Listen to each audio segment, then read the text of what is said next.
Parang may sasabihin ka. Oo, meron. Kailangan ka ba? Oo, meron. Pwede ba advance? Advance, oh. Sige, ano yan? Hindi, ito advance. Aba! Pang Christmas. Christmas?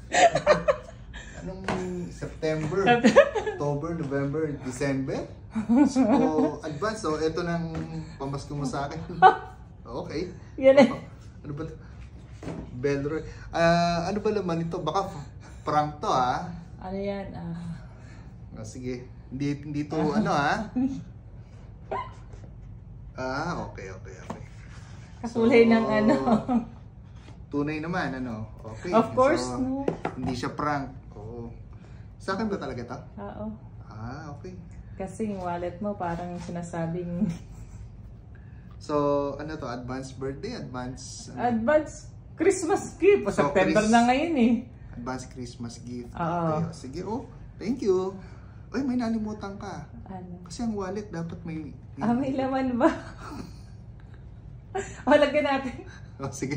Kaya may utang ka pa. Lagyan natin 1 dirham. Sige. Okay. Thank you. And thank you sa advance. RFID yan. RFID wallet. RF. Oo. Alam mo yung RF? Alam mo yung pang may credit card yan, wala naman akong credit card. Debit card na dinadala. Debit card, oo. So, pang RFID. Okay. Thank you. So, ang reason mo bakit etong binigay mo dahil ikaw ang nahihirapan sa tinubuksan ko tong wallet.